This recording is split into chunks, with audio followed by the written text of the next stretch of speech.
Welcome to the Enterprise Excellence Podcast, where our purpose is to help create a better future. Learn from our world's experts how to improve your organisation sustainably. Learn how to achieve and sustain an excellence journey for yourself, others, and the planet. I'm your host, Brad Jevons, coming to you from Brisbane, Australia. Welcome to episode 3 of the Enterprise Excellence Podcast. In this episode, we continue the conversation with Professor Peter Hines, exploring his recent work from the book The Essence of Excellence and sharing insights on the topic of sustaining excellence journeys for the long term, techniques to avoid the frustration and impact of failed improvement efforts within organisations. Let's get into the episode. Well, Peter, thank you again for your time for our second series of this podcast.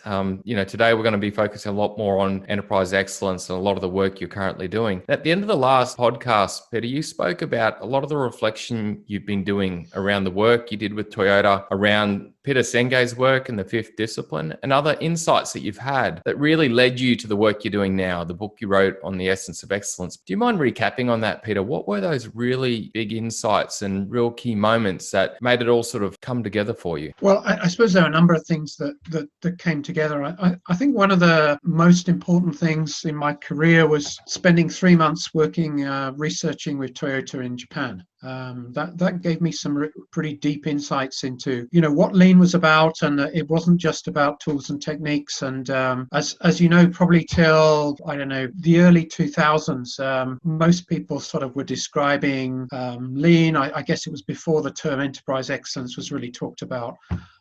Talking about lean very much as a series of tools and techniques, and then the Six Sigma sort of movement sort of filled in some of the sort of quality side of tools that perhaps some of the lean guys had missed out a little bit on. And I suppose in that time in Japan, what I was trying to look at was trying to understand how lean worked, not just in Toyota, but in the wider supply chain. Because what I established in that work was that nearly 80% of the product on a Toyota car was actually bought in content. So the result of that was that if Toyota's so good, it must be something to do with how they manage the supply chain, not just themselves. And the research, which was actually summarized in an academic paper that came out in 97, I think it's Toyota, Japan and UK, something like that, in long range planning, really showed that the gap actually got bigger as you got into the first and second and third tier suppliers. That actually the gap that Womack, Jones and Roos had shown between Toyota and equivalents in terms of productivity was less than 2 to 1, but in terms of productivity was 3, 4, 5 to 1 when you got into the supply chain. So really that was quite insightful. And I suppose one of the things, just to recap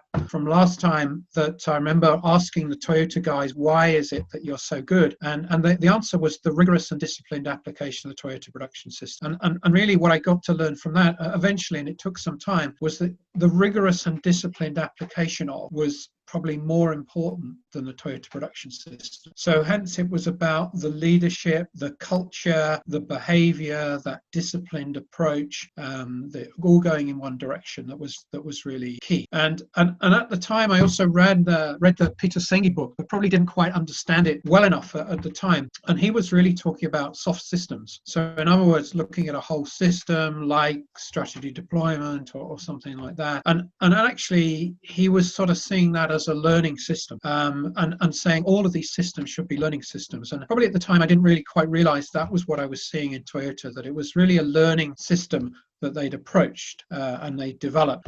It probably took me 25 years after that to really realize that. But and that was sort of some of my early thinking, I suppose. Wow. And how did you find that transition, Peter? Like, for someone that you're a systems thinker and you had a background in systems thinking right back to university, how did you adapt to this discovery that the soft skill systems are so important and that they're so paramount to sustaining an excellence journey? How did you find that, really discovering that and making that shift yourself, I guess, through that time? Well, I suppose, as we talked about last time, my first degree was in geography, which is sort of a social science. So to some degree, I was sort of seeing the world, not just from a scientific perspective, but actually from a somewhat people perspective as well. But probably like most thinkers, it took many years to really realize this. And I started to see this in the early 2000s, that actually the people side was was really quite key. But it probably started to crystallize when myself and my colleagues at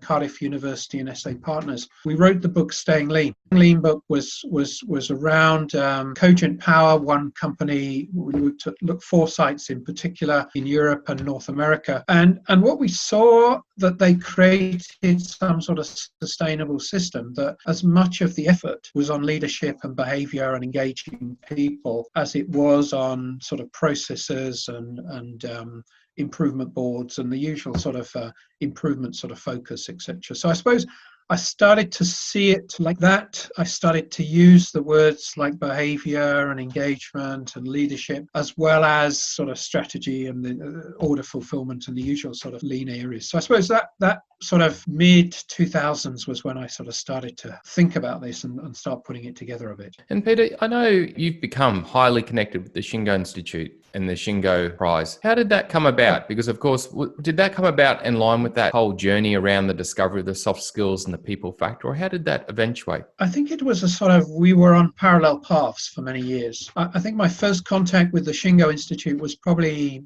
2002, 2003, something like that. When my colleague at Cardiff University, John Buchaino, he became introduced to the Shingo Institute and he started to popularise their approach in the Lean Masters there. And we sort of started to get to know them a little bit. I was doing some stuff very parallel to what they were doing. And in fact, around the late 2000, 2008, 2009, something like that, I wrote a paper called The 8 Ps of Lean Thinking, which was really around 8 principles that should be adopted. And people, process, purpose, planet. And then I actually read some of the Shingo stuff and they were talking about 10 principles. And I put the two together and they weren't a million miles apart. I think my emphasis was a little bit more on supply chain, probably a little bit more on sort of environmental management. Probably some of their stuff was a little bit stronger on some of the respect for people side of things. But, they weren't a million miles apart from each other. And I sort of saw, well, these guys have been doing this for a while, so let's use that approach. So I then got to know them because the Staying Lean book, we applied for a Shingo Publication Award and we were fortunate enough to get that. So we started on a journey together and later became an affiliate, and such was the journey after that sort of thing. Yeah, no, it's been a strong one, I know. Now, Peter, throughout this interview so far, you've really put across your passion for the environment. Like you mentioned it a number of times in the last episode. You've mentioned purpose and also the environment. Where does your passion for the environment come from? Because I know you've written a book called Lean and Green with Kevin Zokai and a number of other team members. And I've always known you've been passionate about it, but I don't know the backstory. Like, where does that passion come from? And then you've really applied it to how businesses can get economic and environmental gains at the same time. Sure. Also, the third pillar, the people side and the social side as well, and sort of, treatment of people and fair wages and these sort of things as well. I think probably my upbringing was sort of somewhat like that. It wasn't specifically environmentally focused, but my family background sort of had some Quaker roots and so forth, and that sort of came into it. And I'm a lifelong vegetarian. So actually there's some sort of environmental sort of things going on there. I was sort of interested in this at university as well, and studied things like soil science. And I suppose I started focusing in the research side on the environment really from the very beginning. Sort of from the first academic work I did was about 1991, actually before I was even on the university staff, and I developed a developmental model of lean that had 5 stages, a sort of evolution of lean, I suppose. And actually the 5th stage was called lean. So it was Green and Lean was 1991. But, at that time, absolutely no one was interested in the green agenda, and certainly not putting it together to lean. I suppose my wife and I remember we had a holiday, and probably this would be mid-80s, and we went to the Alternative Technology Centre in Machynlleth in Wales, and that was sort of one of these sort of hippie places that was about recycling and all these sort of green things and compost toilets, And we went round and said, well, we're doing most of this stuff. So I suppose we sort of were doing this sort of thinking right from early stages. And so, I mean, putting the lean and green and writing the book with Kova and Sakai and a couple of other guys, about 5 years ago, was really a fairly natural extension to that, lean side of things. Well, it's been amazing the difference you've made. Like when you think of the companies that you write about in lean and green and the carbon reductions and the cost gains that they've had and the society gains, it's a real proud point. You've achieved so much that I know then is like a catalyst that spreads. I've seen what you've done in Europe spread into Australia and other countries, and it's very impressive. Good, thank you. And Peter, the recent book, Essence of Excellence, sure. I think I spoke to you a little while ago, and I said to you, to me, it's like the ultimate book in enterprise excellence. It brings it all together, and it's helped me so much in my career. How did that book come about, and what made yourself and Chris Butterworth decide to write that book? Well, I suppose, Chris and I, we'd actually worked together for, I guess, nearly 25 years in some ways or others. And we first started to work together, I think in 96 or 97, something like that. And at that time, Chris was working in what's now Tata Steel. And he was a customer development support person, if you like. That was his manager, his role. And I was working, at the Lean Enterprise Research Center. And we sort of saw this supply chain in reverse. In other words, not just going back in the supply chain, but going forward into the supply chain and this customer development. So we did a 3-year research program together that was like a customer development supply chain, which was great fun. And then Chris came and joined SA Partners, and we did various work together. And I suppose we started to think about this probably in the mid-teens, mid 2015-ish. And we were sort of reflecting on some of the work that we've been doing, or some of the research, or some of the visits we'd made to companies over the last sort of 4 or 5 years. And it struck us that there wasn't quite a book that was quite right in terms of, what we were doing. I suppose David Mann's book, the Lean Culture book, was probably one of the closest that we'd seen. And there were 1 or 2 others from Jeff Leiker and, other people that we quite like. But we didn't think anyone had quite written a book that, as we saw it, we sort of reflected on what we'd been doing over those years. And we reflected on the excellence that we'd actually been seeing in the various companies that we'd either studied or we'd worked with or helped or something like that. And it struck us that, many of them had in some ways some excellence, but probably no company had the whole picture that we were looking at. So we reflected on, between us, we'd probably been to or worked with about 100 companies over that 5 year period. And we sort of started to think about, well, what actually is excellence? And we started to think about a framework, and if you like, the idea for the book came out of that thinking. And Peter, I've looked at that core model you've got in there, the BESCILLED model. That was very impressive. And I guess that's one of the frameworks you've got in the book, which is that behavioural and strategy deployment, continuous improvement, leadership or leader-centered work, and then the learning side of things. Do you mind taking it through? Like, is that BESCILLED model in your mind a really key model to help an organisation think of achieving a sustainable excellence journey? I think so. So, last time we talked about thinking about adopting and creating a sustainable journey as like sort of 2 sides of a bridge. That you need the hard, the technical, the lean, the agile, the Six Sigma, tools and techniques. We all know about that quite well, and it's quite easy to conceptualize that. It's quite easy to write it down, PowerPoint slides, write books about it. It's quite easy.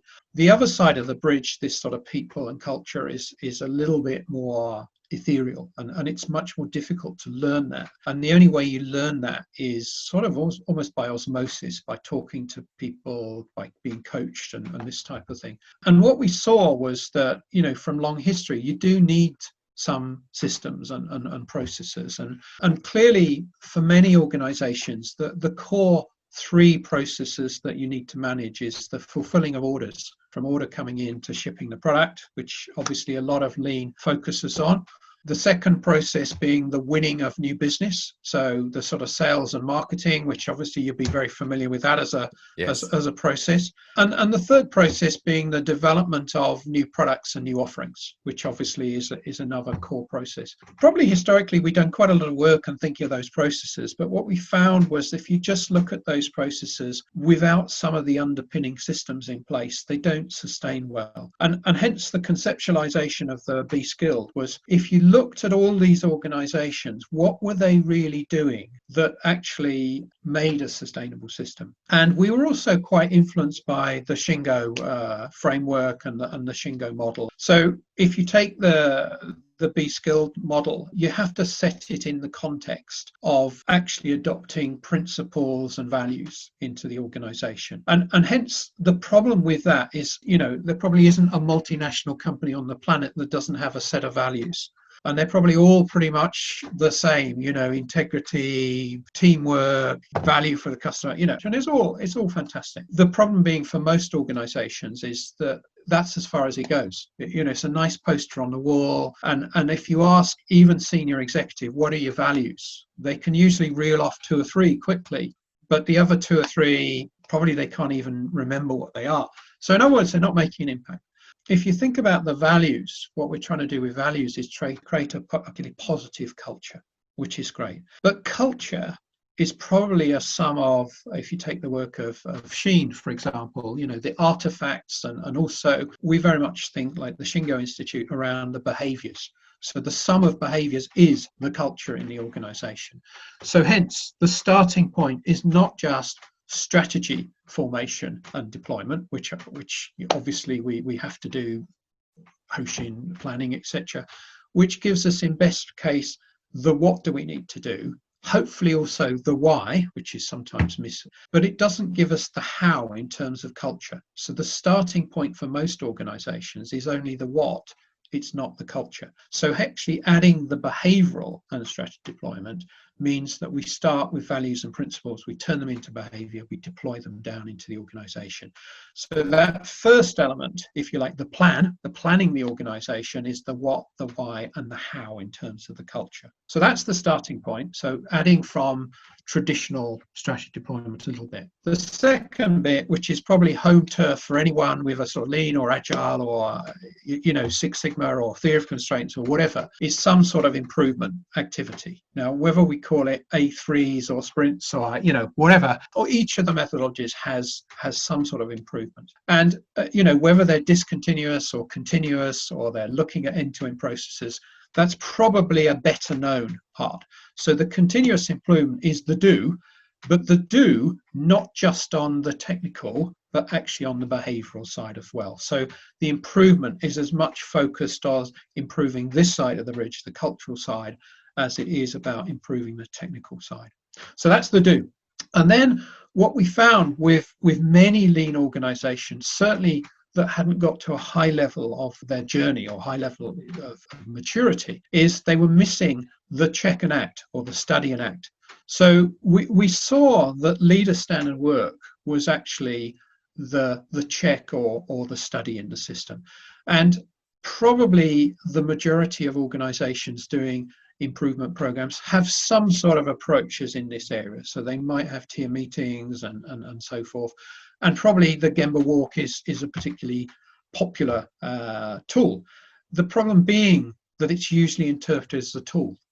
So in other words, we have a once a week 1 hour walk. We don't quite know what we're doing. We go and have a random conversation. We probably tell people what to do. And in many cases, we probably do more harm than good. So actually what we found on the leader standard work when we started thinking about it, it's much, much more than just a Gemba walk.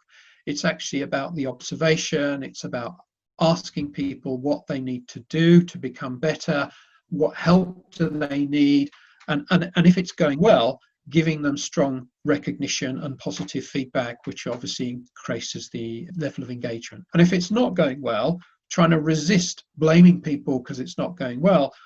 If anything, anyone has to be blamed, it's actually the managers for not creating the environment where people can actually improve.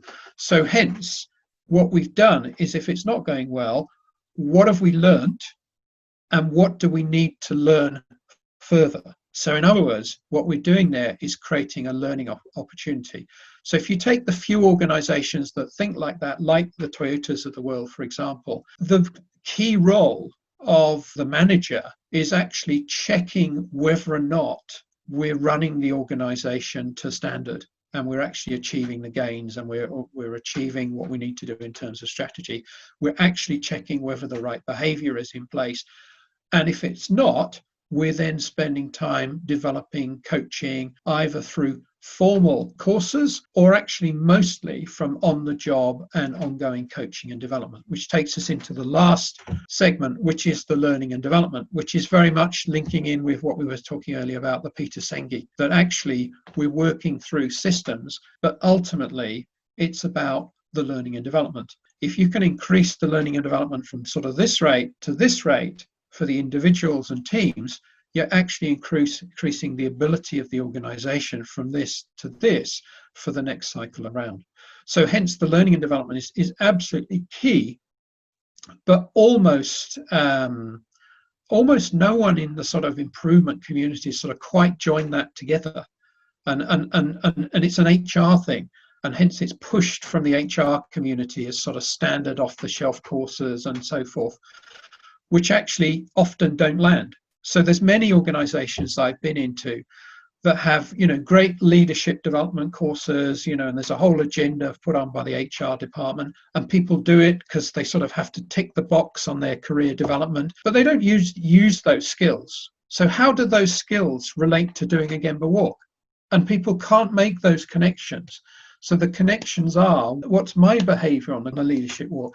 What situational leadership do I need to apply when I'm doing the Gemba walk? How am I actually doing plan, do, check, act on the Gemba walk, not just doing the do?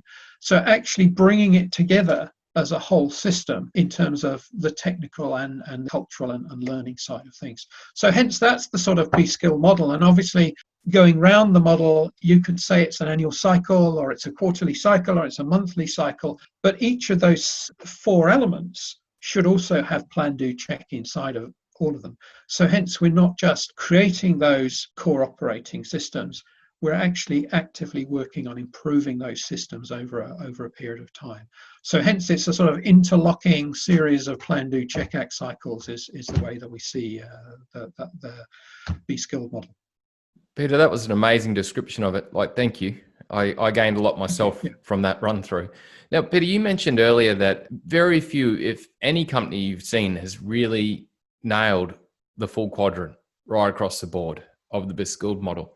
What do you see as you go around companies, and you've been going around companies for a long time? What stops the businesses really putting their effort into these aspects? What do you think is the biggest challenges that companies face? Well, I think one challenge is the senior leadership team in most organizations don't really understand how to improve the organization. The problem with that is if you get to be a senior executive, it's extremely difficult to be humble enough to actually say, I don't understand this lean stuff, this agile stuff. I don't understand situational leadership, because, if you've become a senior person, you almost have this, well, I should know everything and I should go on learning and I should talk to people, I should go and benchmark organizations and so forth. But there's very few that actually do that. So I think that's one of the impediments. I think the second one is still the functional hierarchies are a problem. So, when we think of lean, we probably think that's in the ops box. And we think of agile, we probably think of that as in the IT box or the product development box. And we think of, Six Sigma, we probably think that's in the quality box. And we think of leadership development, that's in the HR box. And the reality is we probably need elements from each of these, as well as elements from other boxes, other functions as well. And actually, it's very few organizations that can think outside of their function. So, quality people to say lean is great, or ops people to say agile is great. It doesn't sort of happen. I think those are probably two of the biggest impediments. I suppose the other one I sort of touched on there is senior guys who are sort of creating the right momentum and, making this happen tend to be a little bit insular. So they don't tend to go out and see other organizations and see what the art of the possible is. And I think that's probably one of the things things that is actually holding them back. And certainly when I've been out and I've taken these senior people and we've shown them some of these organizations, the lights just come on and they come back so passionate and so fired up and so wanting to do this sort of approach. It's unbelievable, but it's actually quite difficult to prize them away from, we don't have time for this, or we don't think we need it, and so forth. So I suppose those might be the three biggest things, and obviously they're related to each other. Peter, is that final one about what you've seen where you get a senior leader out and you get them to another site and they get to just clear their mind and see and learn and they get aha moments? Is that a big reason that led you to the Enterprise Excellence Network and what you're working on now? Was that a big driver in that regard? Yeah, I think so. I think that was one of the reasons that we did that. And I suppose there were mechanisms for doing that in some countries, and, there were forums for that, but it generally wasn't incredibly strong, or it was local networks in, a small geographical area. And I suppose the other reflection I had is, we've probably all been to some of these, big conferences and so forth, where you get people pitching up and doing their talk and this sort of thing. And I found them sort of useful, but sort of frustrating as well, because, simply you always wondered whether the person was looking for a new job who was giving the talk. And then I suppose that community, the people organizing it, I felt they were increasingly selling speaking slots to sort of suppliers and vendors, and hence some of the quality of those sessions was not great. And even the talks that I was seeing, I was sort of seeing them as, really rather average in terms of the content and, this is how we put our improvement program together. And I sort of think, well, has nothing moved on? Where's the stuff on behavioral deployment? Where's the stuff on leader standard work? Where's the stuff on creating a learning system? And I wasn't seeing any of these things. And I also wasn't seeing some of the very best companies just stopped going and talking at those events, because they sort of thought, well, why am I talking? Because they don't really want me to talk about some of this stuff. They don't really understand it. And hence I saw a sort of bit of a gap. And I also had some companies saying to me, well, could you bring people together? Could you do this sort of thing? And that's what we started to do with Enterprise Excellence Network. So, what we do is we have a sort of club of companies in Europe. Maybe we'll go further than that at some point, don't know. And we go round to sites that are sort of like Shingo winning sites or that type of level of organization. Yeah, the best of the best. Yeah, and many of the members are from those sort of organizations. What do you do after you win those sort of awards? Well, what do you do next? You've got to benchmark organizations that are at your level or even in some areas. And certainly what we found through the Essence of Excellence book was that no organization was fantastic at everything. So even if they were fantastic at, continuous improvement or some other element, they might not be fantastic at the learning and development. Yeah, that's brilliant, because I've experienced it myself, Peter, exactly what you said, going to conferences where you feel like it's staged or really the speakers are there for another reason. And I've also been to networking groups where you're really not seeing anything new or being challenged.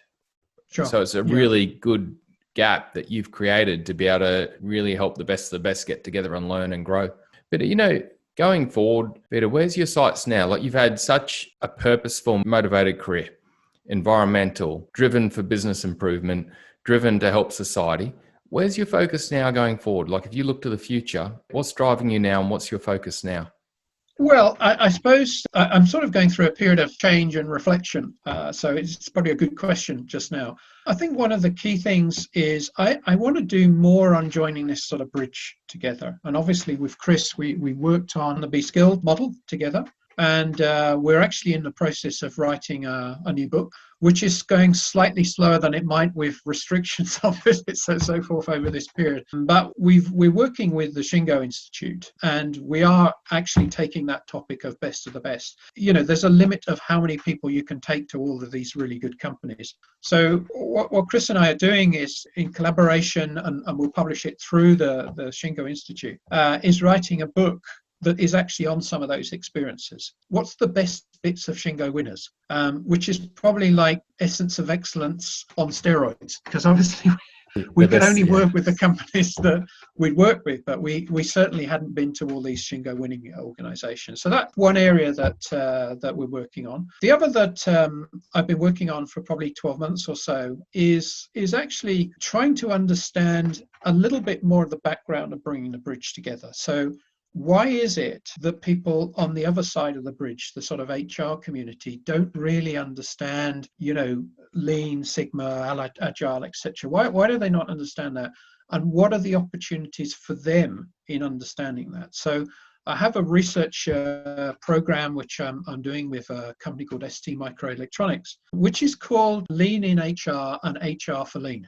So Lean in HR is basically saying until HR can understand what Lean is or enterprise excellence is, they can't really contribute. And hence the courses and things will be in isolation of the pull of the line managers, etc. So how do you do Lean in an HR environment? So we're actually working on that, and they've got some examples in that organization which are so far beyond what I'm seeing elsewhere. It's untrue, particularly in the Asian sites, Singapore and India in particular. And then the second part of that is HR for Lean. So in other words, not just what is the contribution of, quality and ops and IT and product development, but what is the contribution of HR? And the interesting thing is, even in some of the Shingo winning sites, and perhaps probably even the best site that's closest to the model, I went and interviewed the HR folk and said, well, what's your contribution to enterprise excellence? And they sort of looked at me and said, well, we've got the visual management board and we do our stand-up meetings and we do this. And I say, well, that's all fantastic. And you do that really well. But so do all the other office functions. So what's different with HR than, for instance, purchasing or finance or something like that? And they say, well, I guess it's similar. I said, well, surely you should be leading. How are you involved in the behavioral side? How are you involved in creating leadership skills? How are you involved in coaching line managers in doing this stuff? And they say, well, we don't really do that. So in other words, the role of HR, I think, is enormous. So I'm starting to think about, how we can actually bring them in and how we can, use that as a force going forward. So I've got about a year's worth of research under my belt. There's about 1,200 PowerPoint slides in place on that, which I've been doing, trying to understand that. And hence it's bringing that to the fore. So maybe some point future there'll be a book or something. I don't know. I haven't quite got the output. I'm sort of getting the research in place at this point. So, Peter, I think you're onto something. This time of reflection, which I guess COVID's helped with a bit more too. You're onto something there. If you can bring that bridge together more through a focus there with HR and then the excellence side of the business and bring them together as one, that would create more Shingo potential award winners and companies really achieving excellence. Peter, what advice would you give to someone looking to start a journey of it like we've been talking about? What would you say to them? Because I know there's many paths anyone can take, but what would you say to them to start with? Just the one thing you'd say, look, to start here. What would your advice be? I think my advice is go see someone better than you. Yeah, that's great advice. Yeah. They may not be perfect, but if they're better than you, there's something to learn. Any firm on any office complex or any industrial estate, there must be someone there better than you. So, go and knock on your neighbors and have a look around. Even if you just start at that local level, I would do that. Yeah, that's impressive. Go look, see. Yeah. Learn. Yeah, that's great. And Peter, my final question is, what have you learned recently that you really haven't known before? What's been a recent insight that you've gained in relation to anything that just made you go, wow? That's a tough one. I've had a number of those, during my career. Have I had one recently?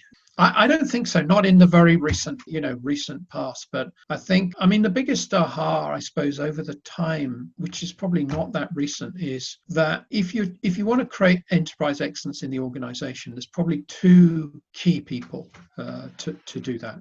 And this was certainly one of the things that Chris and I noticed when we were writing the Essence of Excellence book. Is it was the head of the site, manufacturing, whatever. It was the mentality of that person and the person driving improvement, the CI manager or whatever. And actually that was the differentiation between most of the sites that got in the book is that you had two good people in that state. And we found it probably wasn't enough to have one or the other, because if you had a good top person but no improvement, then it didn't work. And if you had a great improvement person without the ear of the top person, it probably didn't work either. And where we actually see both of those in place, you can't quite overcome everything, but it's pretty close to it.